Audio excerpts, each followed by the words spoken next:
창작 지원금을 썼어요. 같은 방법이잖아요. 네. 사례가 있기 때문에 어떨지 모르겠습니다만 어쨌든 이 기업들이 협조가 필요한데 우리나라에서 지금 서비스하고 있는 기업들과 역차별받는다라고 주장할 수도 있거든요. 국내 네. 기업들은. 이런 부분들 때문에 좀 국제적인 협정 차원에서도 논의해봐야 할 필요성도 있습니다. 예, 굉장히 뜨거운 이슈가 되겠어요. 예. 예, 밤참수 여기까지 듣겠습니다. 지금까지 이현경 위키트리 방송위원과 함께했습니다. 고맙습니다. 감사합니다.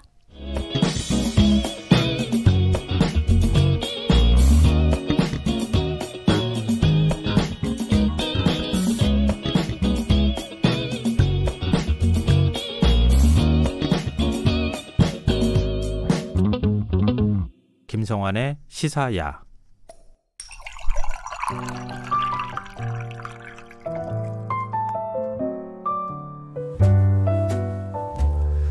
맛있고 멋있는 우리 술을 찾아 떠나는 불금의 교양학 시간입니다.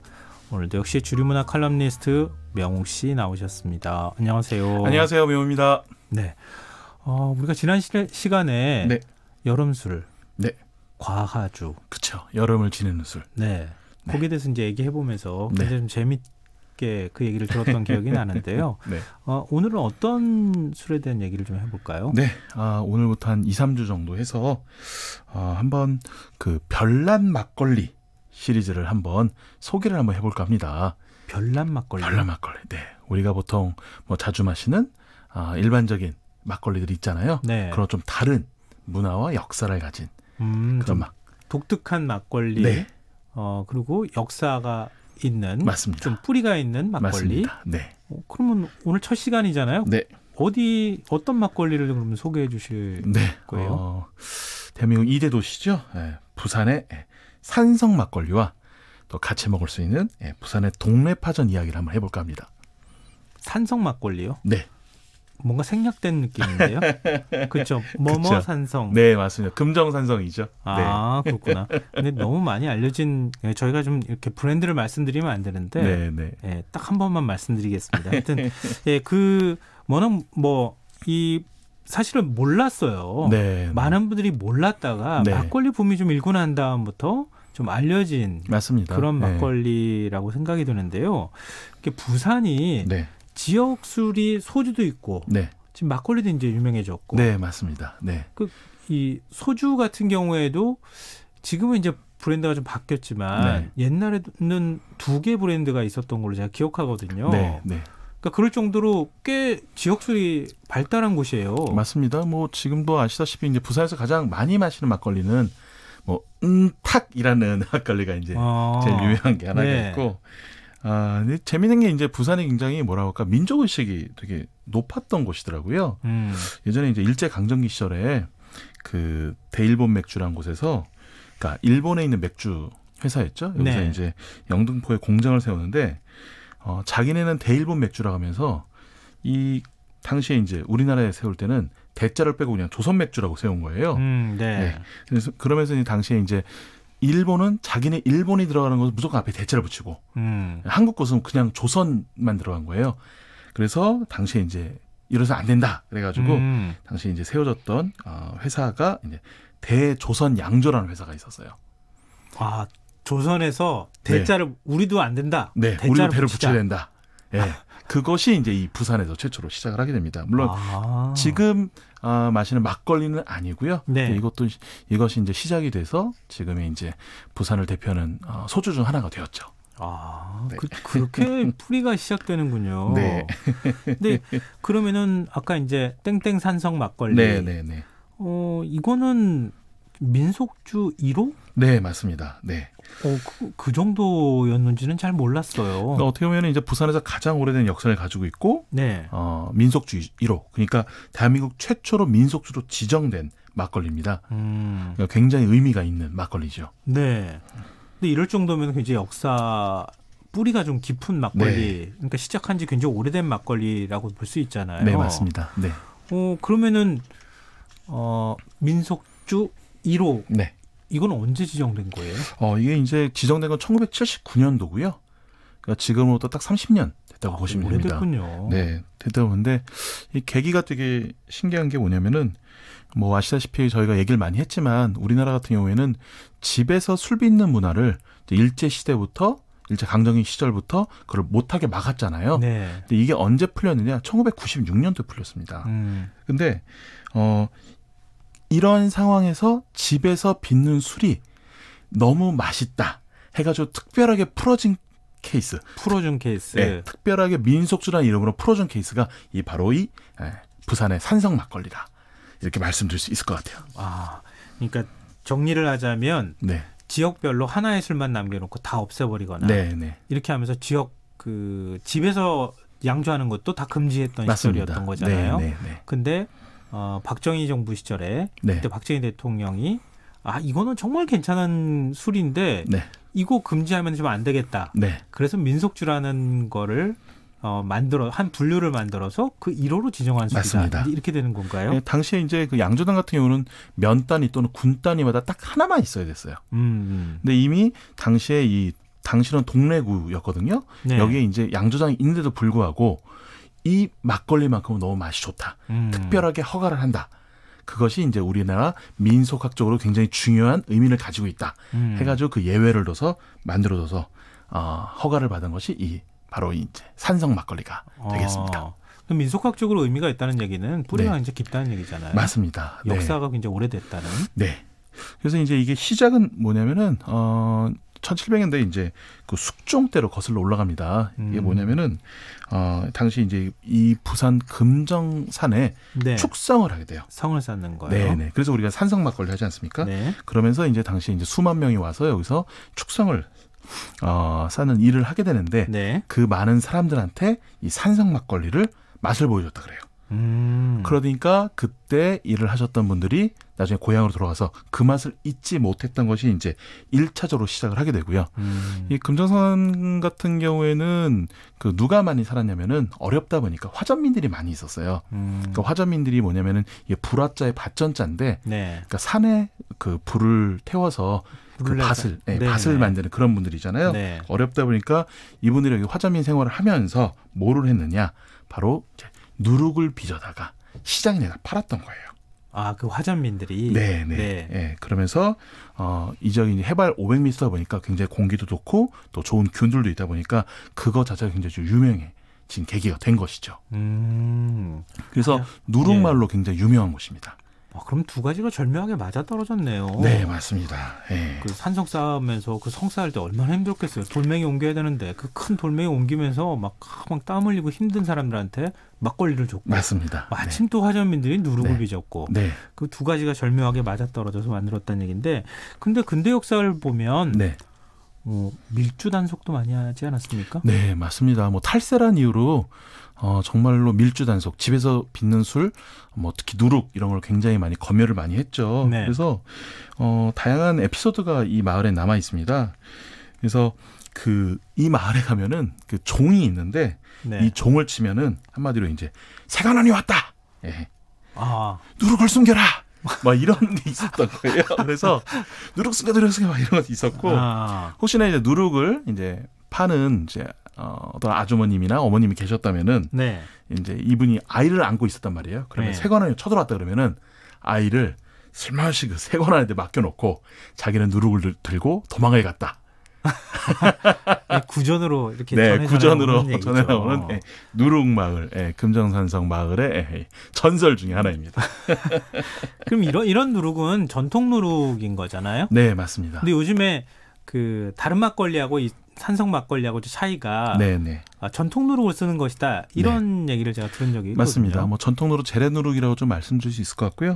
기본적으로 이제 대부분 이제 막걸리가 산업화 시대를 겪다 보니까 이제 배양균이라 그래서 이제 인공균을 많이 쓰는 경우가 많은데 여기 같은 경우는 그대로 금정산성의 문화와 그리고 풍토 그리고 기후를 모두 담은 천연균을 이제 사용을 해서 누룩을 빚어요. 근데 흥미로운 게 뭐냐면은 왜 우리가 서양에서 와인을 만들 때 보통 발로 밟아서 많이 만든다고 하잖아요. 그렇죠? 근데 여기서는 이 누룩을 만들 때 뭘로 만드냐면 역시 발로 밟아서 누룩을 만듭니다. 근데 발로 밟는 이유가 있어요? 일단은 기계가 없으면 네. 사람의 몸에서 가장 힘을 많이 쓸 수 있는 부분이 발이기 때문에 네. 기계 대신 발로 밟아서 이 누룩을 쭉쭉 넓게 펴준 거예요. 누룩을 펴줘야지 네. 뭐 그 술을 담글 때도 좋나요? 실은 부산이 이 뭐라고 할까 제일 남쪽이잖아요. 그러다 네. 보니까 좀 습한 기운이 많아서 부산 같은 경우 누룩을 많이 펴줬고요. 예. 그 서울 지방으로 가면 좀 더 두꺼워집니다. 그리고 중국 쪽으로 가게 되면 굉장히 두꺼운 벽돌 같은 큰 벽돌 같은 그런 스타일이기 때문에 뭐라고 할까 이 기후에 따라서 누룩의 형태가 많이 달라지는 모습을 볼 수 있어요. 또 그런 비법이라고 해야 되나요? 네. 또 그런 게 있었군요. 근데 그러면 이런 전통 누룩을 사용해서 담근 막걸리는 어떤 네. 맛일까? 네, 안 드셔보셨나요?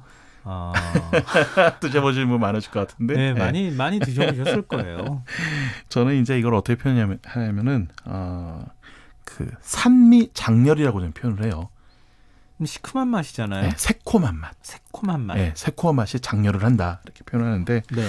이 제 입장에서는 이제 이런 산미, 그러니까 새콤한 맛이 굉장히 식욕을 자극해줘요. 그러면서 뭐 우리가 보통 식전으로 보통 샐러드 같은 걸 많이 먹는데 네. 여기 또 발사믹 식초 같은 걸 곁들인 그 다양한 채소를 우리가 섭취를 하잖아요. 그때 그 새콤한 맛이 식욕을 증진시키는 그런 느낌처럼 이 산성 막걸리의 맛을 딱 한 잔 맛을 보면은 굉장히 식욕이 땡기면서 뭐라고 할까 청량감도 좋고 굉장히 좀 기분이 좋아지는 그런 맛이 좀 더 느껴지더라고요. 근데 모든 술에는 좀 향이 있잖아요. 네. 향은 어떻습니까? 이게 천연균으로 만들잖아요. 네. 그러다 보니까 천연균은 실은 균 하나만 있잖아요. 그 누룩 안에 수십 개의 균들이 있는 거예요. 천연균들이. 네. 그 수십 개의 천연균들이 어떤 애는 복숭아 향을 만들고 어떤 애는 사과 향을 만들고 어떤 애는 살구 향을 만들고 배향을 만들고 하기 때문에 굉장히 저는 우리나라 막걸리 중에서 과실량이 굉장히 풍부한 막걸리 중 하나다. 이렇게 좀 말씀드릴 수 있을 것 같아요. 그럼 인공 누룩으로 만든 것은 그런 다양한 향이 없는 건가요? 향이 좀 뭐라고 할까 심플하고 단조로운 부분들이 많죠. 누룩이 단일 종류라서 그런 거예요? 맞습니다. 네. 그런 면에서 전통 누룩이 굉장히 좋군요. 그렇죠. 다양한 효모균을 넣었을 때 이렇게 다양한 풍미를 낼 수 있다는 것은 어떻게 보면 우리나라 전통 누룩의 굉장히 강점 중에 하나라고 좀 볼 수 있고요. 다만 이제 단점은 좀 있어요. 어떤 거냐면은 네. 다양한 누룩이 있다 보니까 그리고 다양한 천연균이 있다 보니까 그 천연균들이 가끔씩 컨디션이 좋은 애도 있고 안 좋은 애도 있잖아요. 네. 그러니까 가끔씩 매일매일 조금씩 맛이 좀 바뀔 때가 있어요. 일정하고 균일한 품질을 유지하기가 좀 어렵다는 네. 거군요. 그러니까 마치 이제 사람의 성격처럼 우리가 오늘 기분 좋았다가 내일 나빠질 수 있고 내일 나빠졌다가 내일 모레 좋아질 수 있는 거잖아요. 네. 약간 그 균들의 컨디션에 따라서 맛이 좀 뭐라고 과실량이 풍부해지기도 하고 좀 곡물량이 풍부해지기도 하고 좀 누룩향이 많아지기도 하고 이런 부분인데 오히려 저는 뭐라고 할까 이 막걸리 보면서 너 오늘 컨디션 어떠니? 라고 한번 물어보면서 먹어볼 수 있는 굉장히 매력이 있지 않나 이렇게 생각을 해봅니다. 전통 누룩으로 만든 술은 그때마다 조금씩 맛이 바뀔 수 있구나. 그건 네. 이제 감안하고 드시면 되겠네요. 네, 저는 좀 그것이 오히려 굉장히 더 매력이다라고 말씀드릴 수 있을 것 같습니다. 네. 그러면 그 산성에 지금도 양조장이 있는 거예요? 네. 그 1980년도에 세워진 양조장이 있고요. 네. 거기서 이제 금정 산성 자락에 아예 있습니다. 근데 저는 이걸 다녀왔는데 굉장히 매력적인 게 뭐냐면은 이 해발 600m 정도 되는 곳에서 이렇게 바라보면은 네. 그 김해 평야가 이렇게 보여요. 네, 약간 양조장 가면서 호언지기하는 느낌 있고 네. 또 금정 산성으로 가는 등산 코스도도 있습니다. 네, 물론 이제 등반하실 때 드시면 안 되고 네. 뭐 나중에 사가지고 오셔서 이제 뭐 집에 드시지 해야 되겠지만서도 그런 뭐라고 할까 등산이라든지 그 지역의 문화와 같이 느낄 수 있는 곳에 위치하고 있어서 굉장히 좀 매력적으로 느껴지더라고요. 근데 이런데 양조장 있으면요 올라갔다가 이렇게 막걸리 몇 대전 마시고 네. 이렇게 내려오고 뭐 이런 거 아닌가요? 좀 아니, 양조장에서 구입만 하셔서 네. 아니면은 네. 다른 분이 예를 들어서 뭐 거기까지 운전해서 올라갈 수 있는데 같이 운전하신 분은 절대 드시면 안 되고 네. 옆에 동승하신 분만 살짝 맛을 보시면 걸어가셔야 되죠. 그럼 많이 드시면 안 되고요. 그럼 이런 그 전통 누룩으로 만든 네. 다양한 맛을 가지고 있는 이런 막걸리 얘기를 하면 네. 자연스럽게 막걸리하고 궁합이 맞는 그쵸. 안주 얘기 안 할 수가 없잖아요. 네, 맞습니다. 이 산성 막걸리하고 가장 잘 맞는 것이 여기서 많이 키운 그 가축이 있습니다. 뭐냐면은 바로 흑염소입니다. 네, 그래서 네. 흑염소 불고기와 이 산성 막걸리를 같이 먹는 것이 굉장히 또 유명해요. 그 지역에서 유명한 거예요? 네, 이 금정산성 이 지역 자체에서 굉장히 유명합니다. 근데 왜 하필이면 흑염소예요? 아무래도 그 화전민들이 있다 보니까 거기서 소를 키운다든지 돼지를 키운다든지 이런 부분 좀 어려웠고 산을 좀 잘 타는 염소류를 전에 많이 키웠다고 하시더라고요. 네. 근데 재밌는 것이 우리가 보통 흑염소 하면은 뭐 전골이나 탕으로 해서 많이 드시는데 여기는 바짝 말린 불고기 형태로 이제 많이 만들고 계신데 누린내 하나도 없고 정말 맛있습니다. 근데 부산하면 동네파전 아니에요? 그렇죠. 동네파전. 실은 이제 이 금정산성 자체도 옛날에 동래구였어요. 예. 지금 금정구로 바뀌었는데, 이 또 부산의 또 제일 유명한 명물 아니겠습니까? 근데 알고 보니까 이제 뭐 서민적인 음식이라는 느낌이 많이 들기도 하지만 좀 더 들어가면은 조선시대는 굉장히 고급 음식이었고, 이게 근데 1930년대부터 동네 시장에서 만들기 시작하면서 굉장히 많이 퍼졌다. 이렇게 또 얘기를 하더라고요. 그러면은 부산을 대표하는 음식이 동네파전이라고 얘기할 수 있겠네요. 역사적으로 보면. 파전에서 본다면은 그렇죠. 전유에서 본다면 동네파전이다 이렇게 좀 말씀드릴 수 있을 것 같아요. 시작이 부산에서 시작됐다? 네, 동네에서. 네. 네. 흥미롭네요. 그럼 가면 산성도 가고 흑염소도 먹고 동네파전도 맞습니다. 먹고. 네. 갑자기 그러니까 막걸리가 먹고 싶어지는데요. 이렇게 막걸리가 먹고 싶을 땐 등산도 하고 싶을 땐 어떤 노래를 들으면 좋을까요? 저요. 실은 오늘 이제 이 산성 막걸리를 소개를 했지만 이 산성 막걸리가 그때 말씀드렸지만 이 천연균으로 배양해서 만드는 거 아닙니까? 네. 그러니까 야생 그 자체잖아요. 야생. 그래서 이 야생이라는 지역을 한번 생각해서 노래 한번 골라봤습니다. 80년대 굉장히 유행했던 노래고요. 그룹 토토의 야생을 생각하며 아프리카를 골라봤습니다. 야생을 생각하며 막걸리를 생각하며 등산을 생각하며 들을 수 등산 하산할 때 알겠습니다. 네. 오늘도 흥미있는 얘기 들려주셔서 고맙습니다. 불금의 교양학 지금까지 전통주 칼럼니스트 명홍 씨였습니다. 고맙습니다. 감사합니다. 네. 오늘 모바일 상품권 당첨자는 홈페이지 공지사항에서 확인하실 수 있도록 올려두겠습니다. 지금 명홍 씨가 추천해 주신 토토의 아프리카 들으면서 이번 주 순서 모두 마무리하겠습니다.